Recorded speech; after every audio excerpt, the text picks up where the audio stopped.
Everybody, and welcome to the second day of EndoLive Roma, and particularly to this satellite symposium sponsored by Olympus that will speak about the next generation endoscopy and its impact on clinical practice. And it's my great pleasure to introduce the first speaker, Professor Horst Neuhaus from Düsseldorf, that of course doesn't need any presentation because he's one of the very well-known worldwide key opinion leader in endoscopy, but not only, he's my good friend. So Horst, please, the floor is yours. Thank you, Guido, for this very kind introduction. It's a great pleasure to me, firstly, to attend your outstanding course and also to participate in this very interesting satellite symposium. So I was asked to talk about diagnostic and therapeutic use of new features for electronic imaging. So the aims of endoscopy in general are, in terms of diagnosis, to detect all clinically relevant neoplasias of the GI tract and to characterize and delineate lesions. In terms of treatment, we try to achieve a curative treatment of neoplasias, and all interventions in endoscopy should, of course, be effective and safe.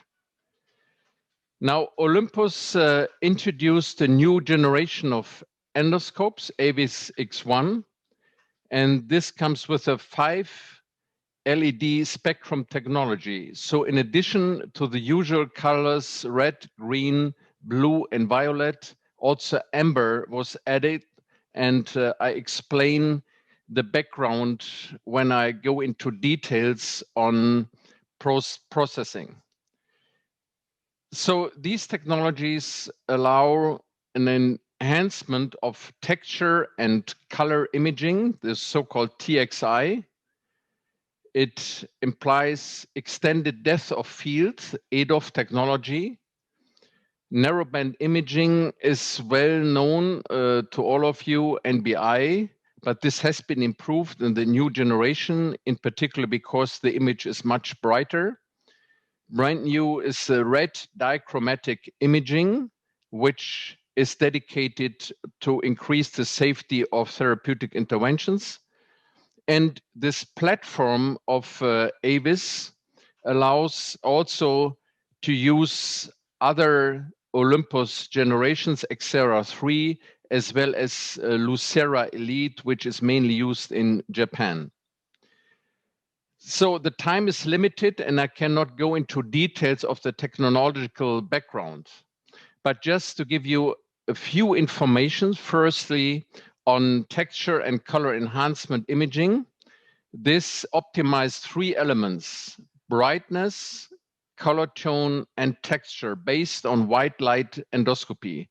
And this makes it easier to identify slight color change of mucosal membranes and brightens dark areas. And also it facilitates to recognize morphological changes of mucous membrane and increase visibility of the blood vessels. So this is an example here. On the left, you see white light endoscopy, on the right, TXI, and you can appreciate that this new post-processing imaging highlights color changes in the rough vascular and mucosal areas and improves brightness at the far dark area, as shown here. So it can be considered as a new white light technology in white light imaging. EDOF means extended depth of field.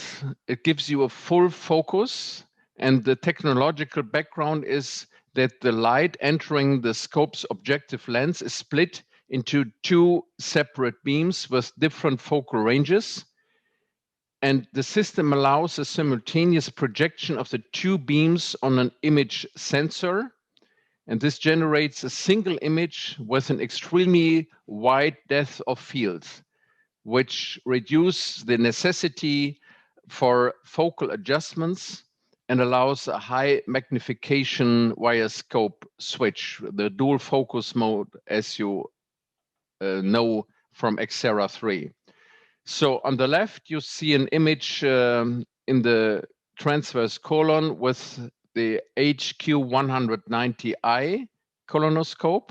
On the right, the new generation EZ1500DI. And you can appreciate that on the right, with the EDOF technology, you have a very sharp image from the close distance to the very far end of the image. And there's also an excellent brightness in the distance. And this combination allows to improve the visibility of all areas of the endoscopic image. Red dichromatic imaging, as I mentioned, is used as a kind of a safeguard for endoscopic treatment. It enhances the visibility of deep blood vessels and bleeding sources. We know that red light penetrates much deeper into tissue than green light, and deep penetrating amber is in between green and red, and this is absorbed strongly at 600 nanometers if a deep vessel is present, and the absorption correlates with the blood concentration. So now I would like to give you some examples. Firstly, in diagnostic purposes, how these new technologies imply in clinical practice. On the left, you see white light endoscopy. On the right, TXI, imaging the cecum. And you can try to identify lesions. So I continue. So the new white light endoscopy. It's not easy. There are two small lesions. So of course it depends on the experience.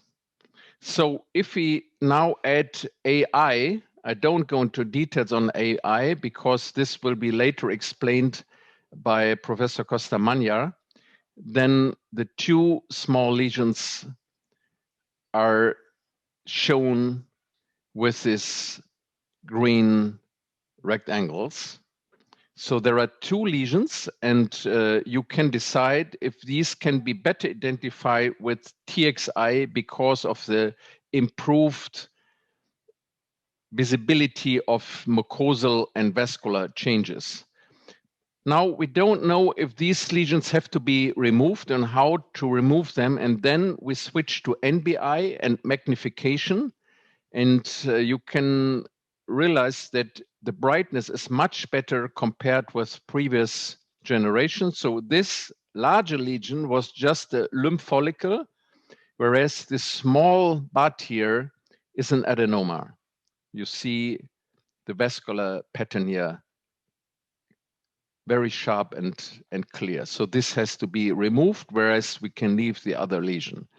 So this is the impact of these new imaging technologies on diagnostic purposes for the colorectum. Now I would like to show some individual cases. Firstly, an early gastric cancer in an 86-year-old female patient.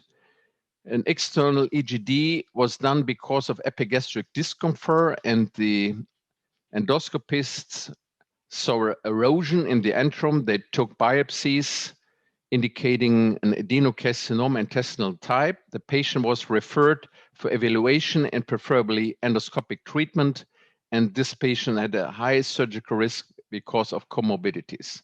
So this is now white light endoscopy with a new generation with EZ1500. You see the slight depression here in the antrum with magnification, and this is now TXI with some less insufflation of the stomach, but it gives you, I think, a very precise information about the lateral margin of the tumor. And now we switch to NBI, much brighter compared with Xera 3.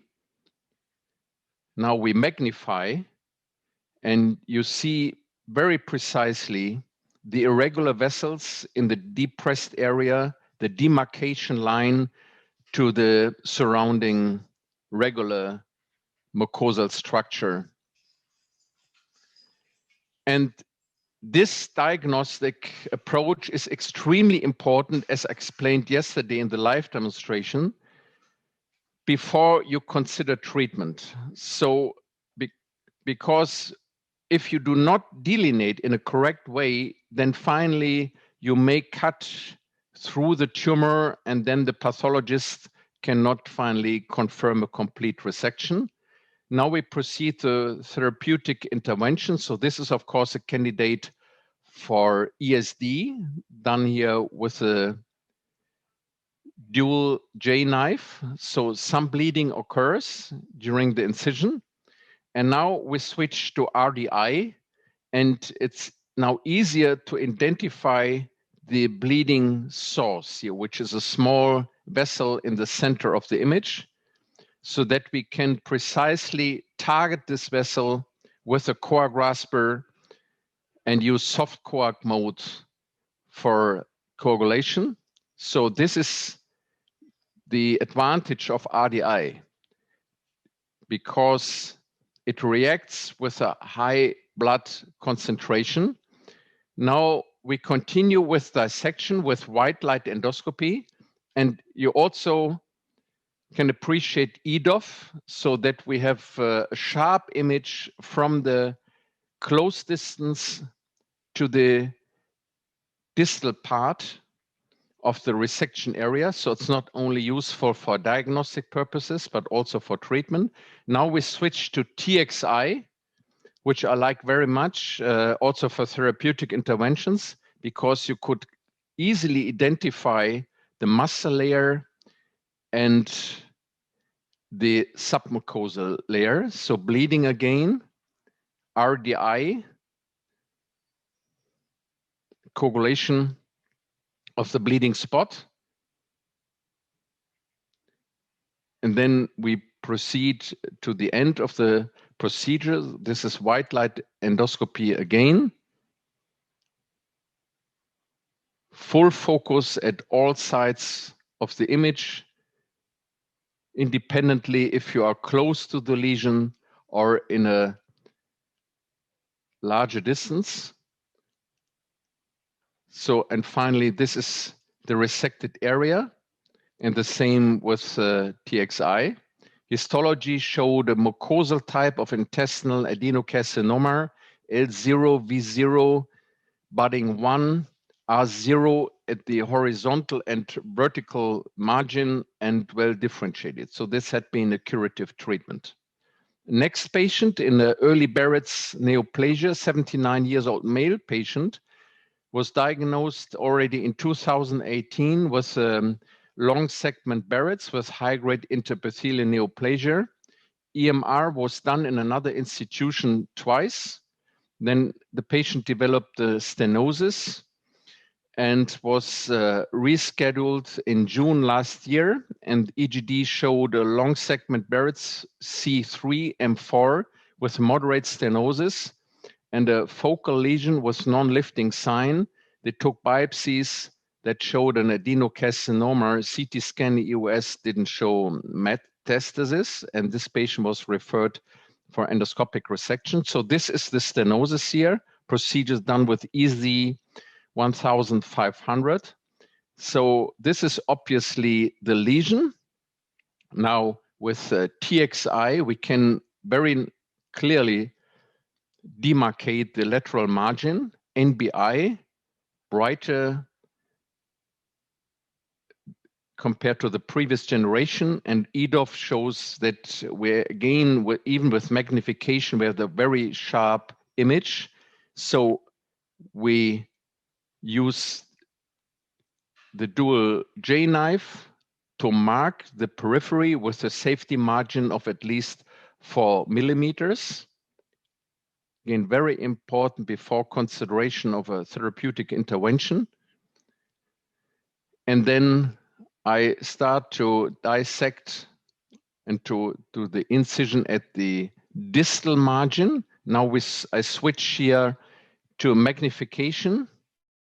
This is the marker, so we can very precisely cut at the periphery of the marker. And in between, we can switch to RDI to identify deeper laying vessels, as shown here, because we would like to avoid bleeding.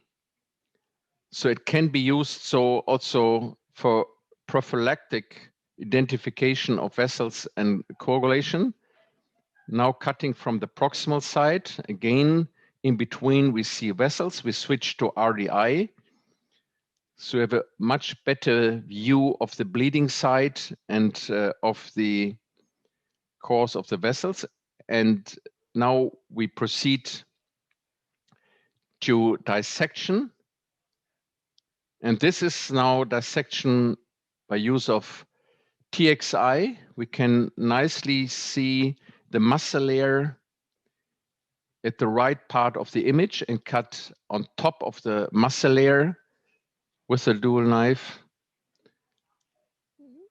So this is now partial resection, and the remaining part is dissected in retroflexion. And again, this combination of improved imaging, including EDOF, facilitates intervention. And as I've mentioned, it seems to be easier to manage larger vessels and bleeding sites. So histology showed a mucosal adenocarcinoma L0, V0, R0, G1, again, a curative treatment. And final treatment done with a new generation patient with achalasia type 3 with a high DCI. This 60 years old male patient had already undergone 2 pneumatic dilatations with short-term clinical improvement and was admitted with severe cramp-like retrosternal pain.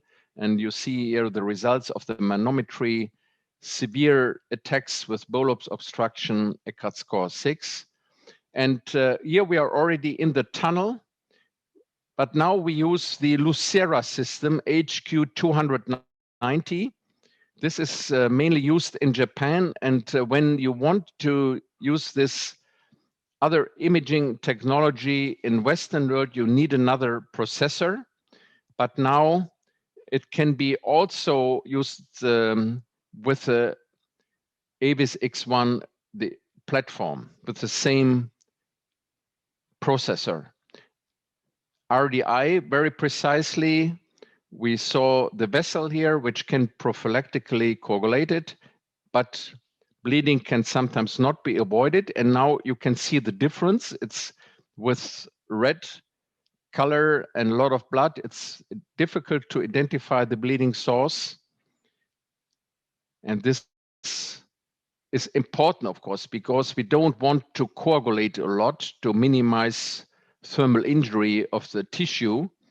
And therefore, it's always very important to identify exactly the bleeding site to proceed to a coagulation, which could be done here with the tip of the knife with a soft coag. So a long tunnel had been prepared, and we reconfirm that we are below the EG junction with a double endoscope technique. So quadratic endoscope was introduced in the tunnel, and the light shining through the mucosa 2 centimeters below the EG junction, because we also want to avoid to cut too far into the stomach, because this may increase the risk of reflux disease. And then finally, we proceed with full myotomy at the posterior wall. And this is then the final result. And then, of course, the incision had been closed with clips.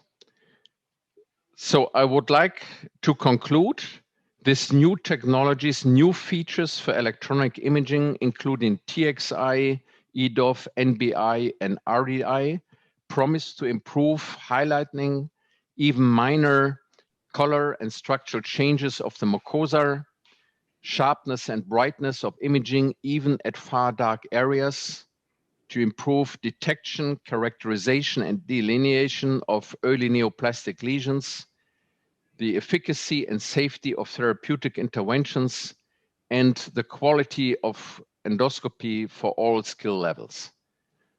Thank you very much for your kind attention. Thank you, Horst. It was a beautiful presentation with fantastic videos, and you really described all the improvements that come with this new generation of Olympus instruments. Now another feature of the Olympus EVIS X1 is artificial intelligence. If you agree, Horst, we can, just in case, make the discussion at the end of the session. So artificial intelligence, I like to share my screen. You have to close your sharing, Horst. Okay.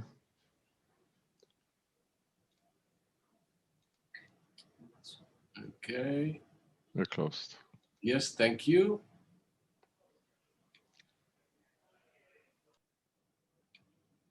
Here we are. And I will share my presentation with Lucio Petruzziello that will show you some practical example of this new system of artificial intelligence in colonoscopy. So, but I would like to start with a definition of artificial intelligence that I find extremely nice. And this guy, Dan Ariely, said that artificial intelligence is like teenage sex. So everyone speaks about it. Nobody really knows how to do it. Everyone thinks everyone else is doing it. So everyone claims they are doing it. Of course, it's a joke, but it's a nice definition of what is already present in our lives, because artificial intelligence today already may drive cars, may sell books, may beat humans, both in chess game or the Go game, which apparently is the most difficult, or can make money by analyzing the markets. So it's already fully integrated in our life. So what artificial intelligence has to do with colonoscopy? Colonoscopy, as you know, is used mainly for colorectal cancer screening, but there is a prevention failure because 5 to 9% of colorectal cancers are diagnosed in patients who are up to date with colonoscopy, so the so-called interval colorectal cancer.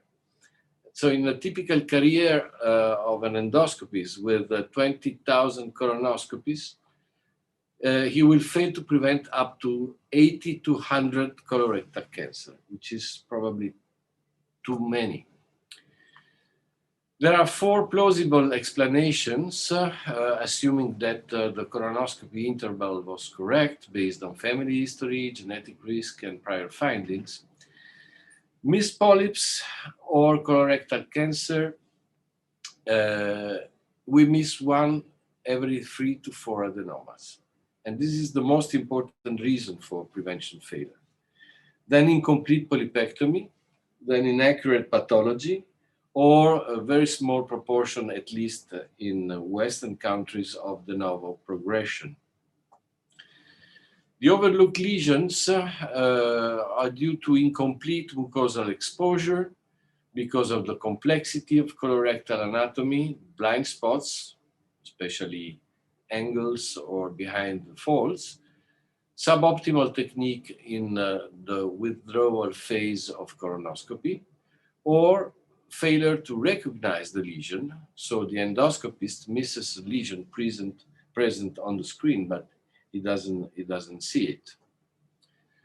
So what artificial intelligence can do, there are several levels of artificial intelligence. The basic level is the definition and technique which enables computers to mimic human behavior. And then there are two phases which are extremely important in our process towards endoscopy: the machine learning, so techniques that give computers the ability to learn without being explicitly programmed to do so. And then the deep learning, in the most advanced phase, where a subset of ML, which make the computation of multi-layer neural networks feasible. And this is the way artificial intelligence works. So from the acquisition of a huge number of images, the neural network, the convolutional neural network, through different layers put together, create a response at the end, an output layer.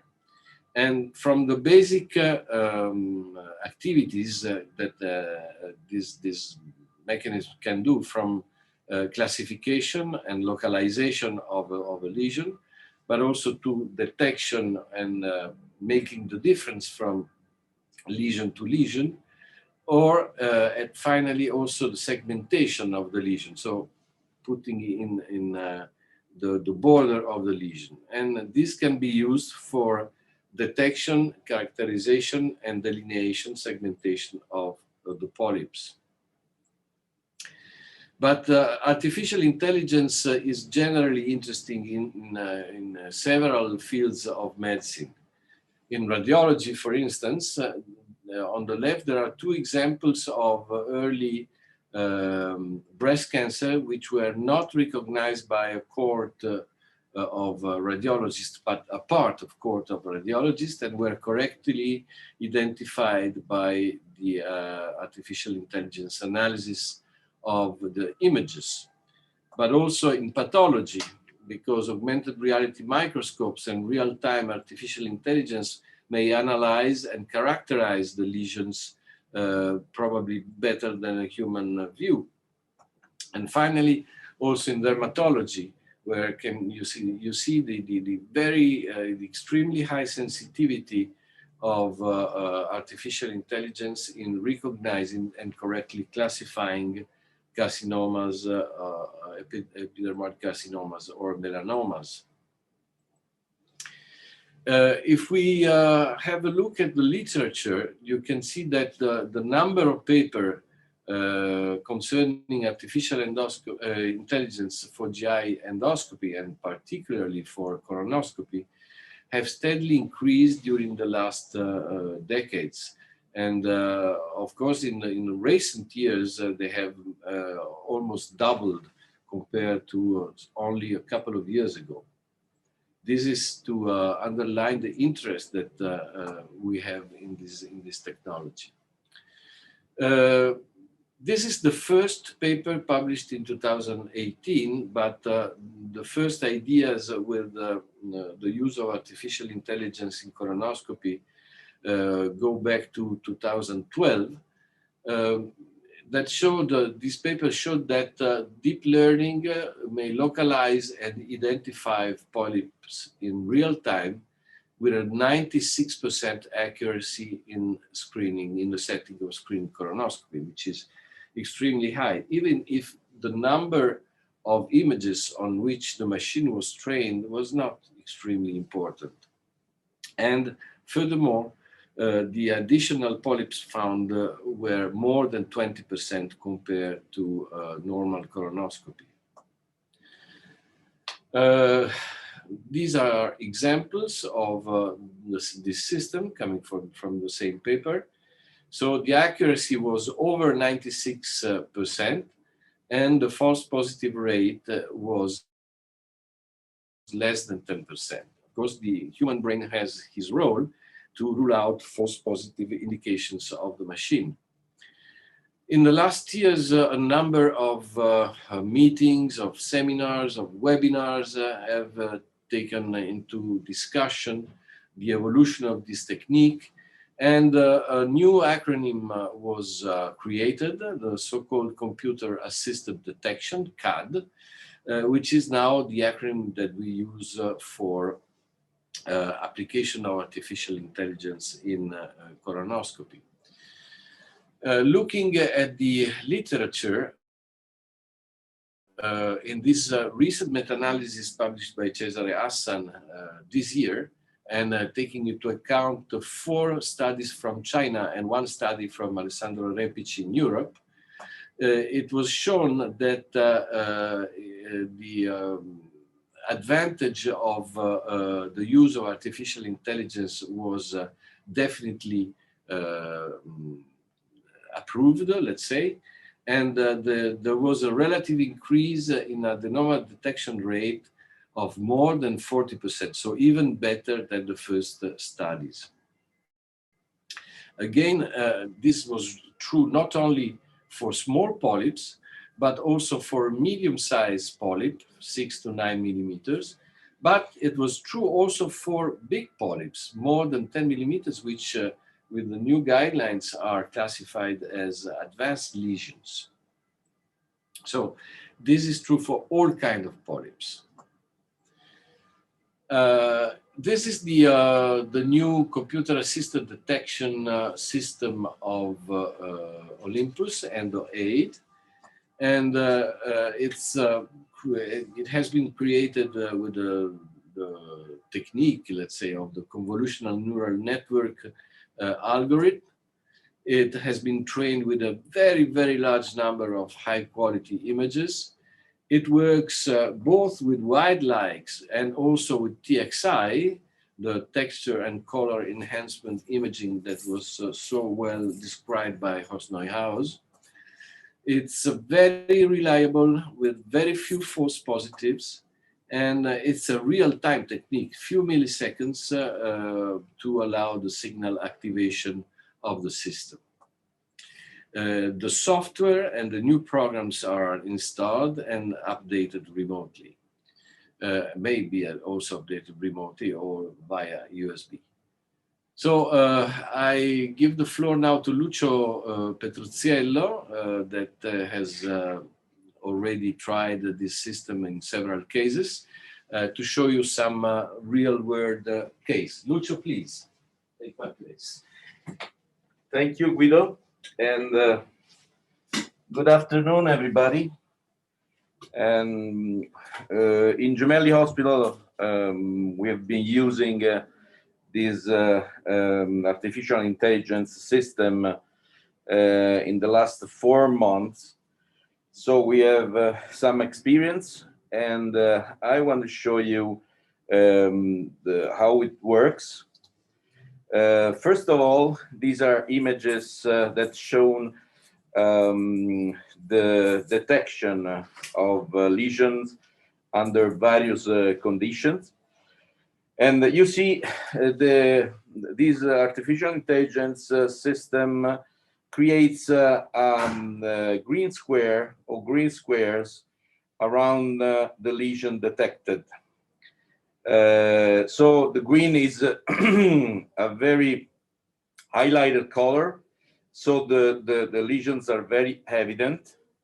And not only for a protruding lesion, but also for lesions at the edge of the image of the screen.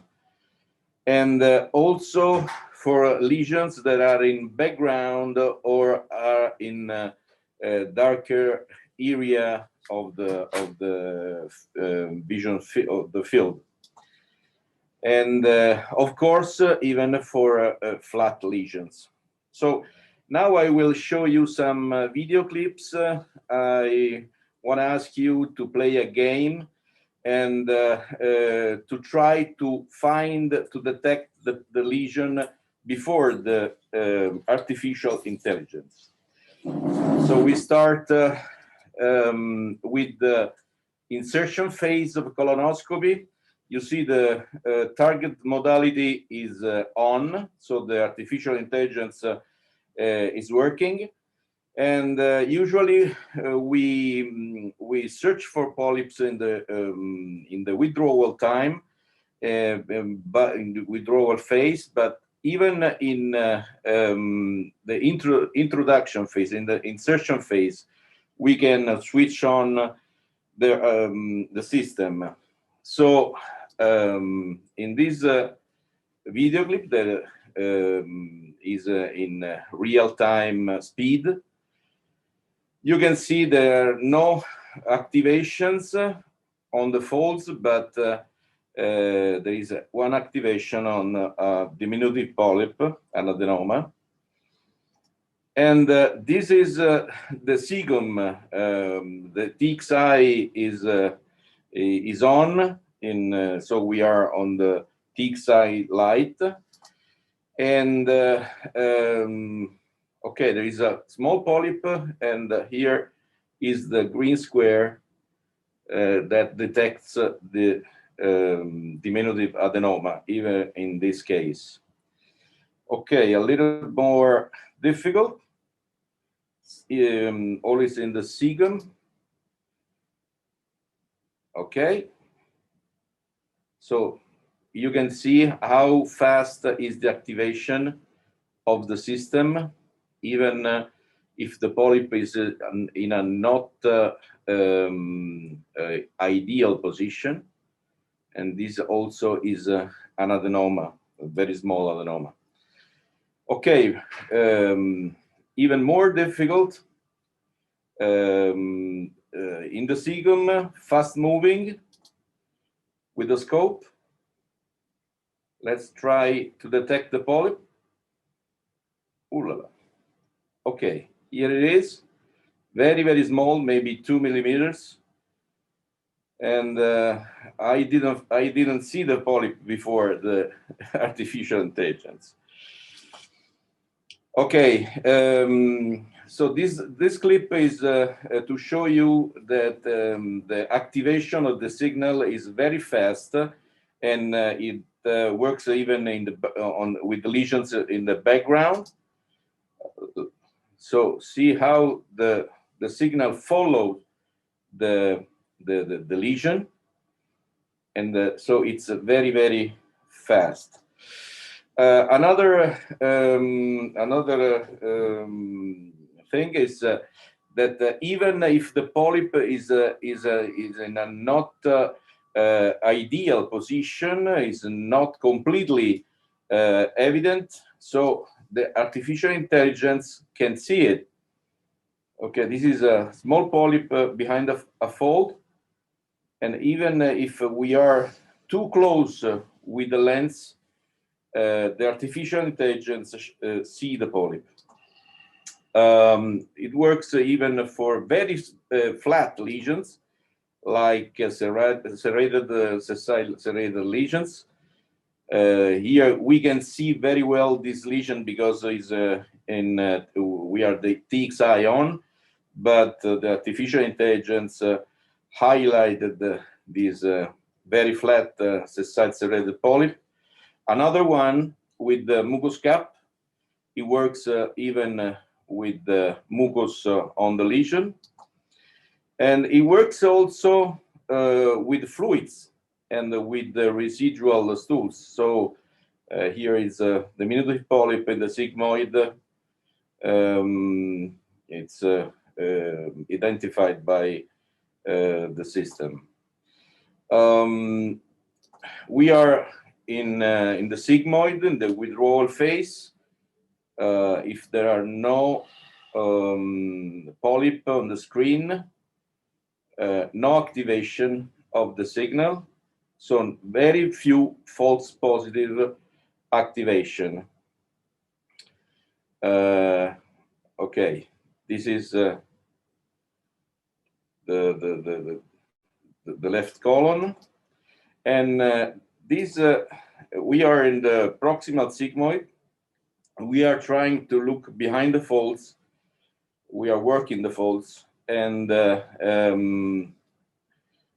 suddenly a signal appears, and it means that something is behind the fold, and there is a very, very small, difficult to find, difficult to identify also after the signal on.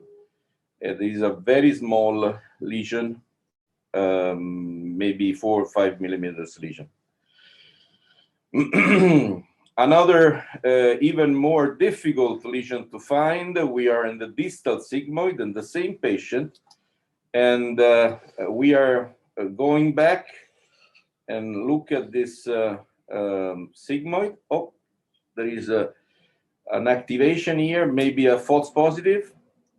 We switch the NBI on, we switch the dual focus on, and there are very few crypts of adenoma. So it's a nice. And the last one is to show you that this system can also follow the lesion when we are twisting the scope to put the polyp in a better 6 o'clock position. And here is a very small hyperplastic polyp in the rectum. So we are twisting the scope, and sometimes it's difficult to find again the polyp, and the system it finds the polyp very easily. So I conclude this this session, and with a new system that is implemented in these days, and is the characterization, a cooperation between AI for GI and Olympus Americas. So the so-called optical biopsy, we hope to have this in the very few months. This is a video by Douglas Rex. It works with NBIs, with nice classification, with or without dual focus. And I show how it works. There is a confidence interval and a nice classification. This is a very small, maybe 2 millimeters lesion on the screen. So we switch on the system for characterization with NBI. Confidence 100%, is a type 2, and is an adenoma. So this is the future, and we are waiting to have this in very few months. Thank you very much, and I pass the line to Professor Costamagna. Thank you, Lucio. That was impressive. It was impressive. So there's a big help from artificial intelligence. However, human behaviors are still very, very important. And therefore, we must keep also our brain, not only the artificial brain, up. And still, the rules must be followed. So slow withdrawal, twist, angle, and retroflex to be able to identify the polyps. So today, on the left, we already have colon polyp detection. We start to have colorectal polyp characterization. We have artificial intelligence for detection in capsule endoscopy. We will show it later during the EndoLive. We start having some data on Barrett's esophagus and in inflammatory bowel disease.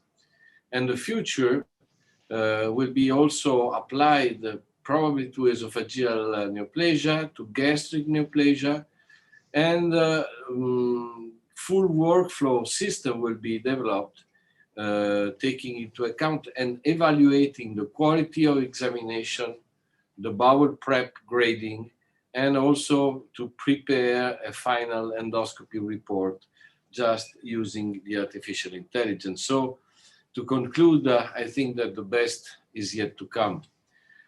Thank you very much for your attention. And now, Horst, if there are questions, we are ready to ask the question. Let's see. I don't see any question for the moment. I have a question for you, Horst. Just concerning, I'm really always amazed by the DRI mode. Do you think that it will not only improve the hemostasis final efficacy of our X, but also to avoid a prolonged bleeding, in that sense that you can identify immediately where the bleeding is coming and then intervene more quickly. Yes, I agree with you. So as I've tried to show in the video, especially when we are in areas where we expect larger vessels, for example, at the EG junction, when we do POEM, or at the lesser curvature and ESD in the stomach close to the cardia, we know that we have to encounter bleedings quite often. And potentially it makes sense to switch in between to RDI to identify vessels in the submucosal layer or close to the muscle layer before we continue with cutting. And then we can coagulate these vessels and can decide, depending on the diameter of the vessels, if they can be coagulated just with the tip of the knife or with electrocoagulation forceps. So prevention of bleeding should be or is also a very good option in addition to active bleedings. Yeah. And another question concerning the use of TXI. Do you leave the TXI option on during all the examination, or do you use normal white light and then in some circumstances to switch to TXI in colonoscopy, for instance? Yeah, in colonoscopy, when I advance the endoscope to the cecum, I use white light endoscopy, but during withdrawal, I switch to TXI because I have the impression, this will of course be difficult to show in large randomized controlled trials, that the detection can be improved, the identification of minor mucosal and vascular changes. Of course, alternatively, one can also consider to use NBI, because now NBI is much brighter. But so far, I still think that NBI is mainly dedicated to characterization and to delineation of lesions. Mm-hmm. There's a question coming from the audience. How would AI change your everyday practice? Would you like to answer this question, Horst? No, I think you are now an expert, as you nicely showed in your presentation. You should answer first, and then I can also give you my impression. I agree. But I think that we will become more and more confident with this help, and the risk is to become more lazy, let's say. This should not happen. As I concluded my presentation, AI for detection and hopefully for characterization will be extremely important in increase our adenoma detection rate, and but we should not forget that the basis of colonoscopy, the technique, the time taken for during withdrawal, the exploration of the as much as possible the surface of the mucosa are still the key points. Probably the next generation AI will tell us also how much of the mucosal surface we have explored. and therefore they will judge our technique in real time. And I guess that we will have not very nice surprises from this data. Yeah. Well, I think the impact on daily praxis is, of course, also depending on the skill and the expertise of the endoscopists. Probably those who have less expertise benefit even more than experts. But we have to admit sometimes we are not always 100% concentrated in daily praxis. Sometimes there is something in between, somebody is calling me and so on. And there may be a risk to miss a lesion, and therefore I use it now for routine purposes, and it's helpful. Of course, as you already emphasized, we shouldn't get lazy and less concentrated and just rely on AI. But I think it's very similar as the future in car driving. So at least the German manufacturers, they don't believe in 100% self-driving cars, but by a very strong support of AI for driving. And but you still have to have a control as the driver. And I think this is quite similar in endoscopy. Yes, it will be interesting to see if there is a difference between, in terms, for instance, of adenoma detection rate between the first colonoscopy of the day and the last colonoscopy of the day, and if artificial intelligence will be able to avoid this difference, because probably there's a difference. Yeah, that's true. Another important question is, yesterday we had a good discussion with Evelyn Decker, is the differentiation and the accuracy in terms of sessile serrated lesions. So probably the clinical impact, although Dr. Hassan showed that even large polyps can be missed without AI, in routine endoscopy, but it's mainly, according to the studies, that the small buds are missed. And if these are adenomas, you can argue this is probably not clinical so relevant when you miss a 2 millimeter polyp in colonoscopy. But missing a sessile serrated lesion has another impact, because when you then inform the patient, well, come back in 10 years, no polyp, and you missed a sessile lesion, then of course the cancer risk of interval cancer is substantially higher. And we do not have enough data now to know how accurate AI is for these lesions. In particular, sometimes we detect them because there's this typical mucus on the lesion and so on. So we have to feed the computer with many, many images to get a good accuracy for that.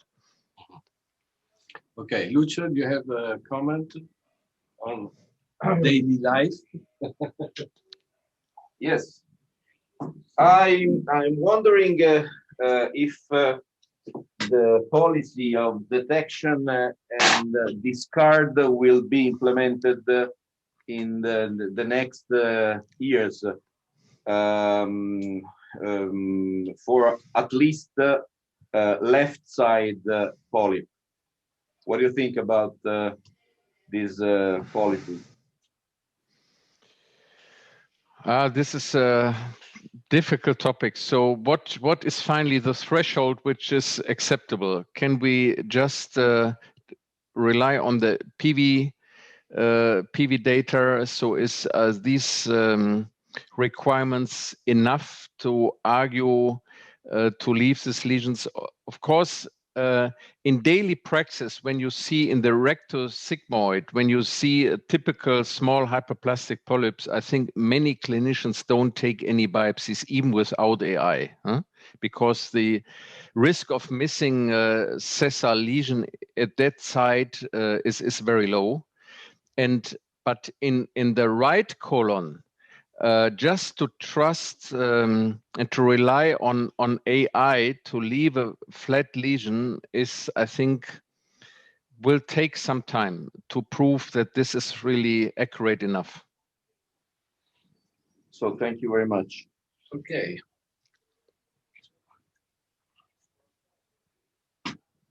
Okay, so I think we are just in time to close the session of the satellite symposium. And I think that with these new instruments, everybody will be happier in his daily work. And so we are waiting already for the next generation, especially of artificial intelligence. Thank you very much to everybody who attended the session, and thank you, Horst, for your participation once more. Great pleasure. Bye-bye. Thank you. Bye-bye.